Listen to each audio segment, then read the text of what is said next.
আমি এটা পড়ছি, পড়ার পরে তো এখানে বলছি, আমি এবার তাকে প্রশ্ন করছি যে ওই যখন আমার মামাকে মারা হয়েছে তখন তো অস্ত্র ছিল প্রত্যেকের হাতে, এবং অস্ত্র দিয়ে আমার মামাকে আঘাত করা হয়েছে, সেটা কেন লিখলেন না আপনারা, এখানে কেন উল্লেখ করলেন না? নিহত সাগরের ভাগ্নির মতে পুলিশ প্রথমে হত্যাকাণ্ডের মামলাটি নিতে চায়নি। এরপর বিভিন্ন রকম অজুহাত দিতে থাকে থানার ওসি মনিরুজ্জামান।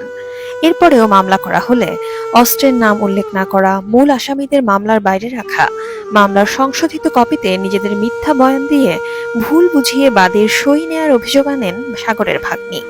এভাবেই আসামিদের আইনের ধরাছোঁয়ার বাইরে রাখছে ইউনুসগং এবং মব প্রশাসন। জনগণের কাছে প্রশ্ন, দেশের আইন শৃঙ্খলা বিনষ্ট এবং বিগত 1 বছরে এত মানুষের অকাল মৃত্যুর দায়ে ইউনুসদের বিচার কিভাবে করবেন?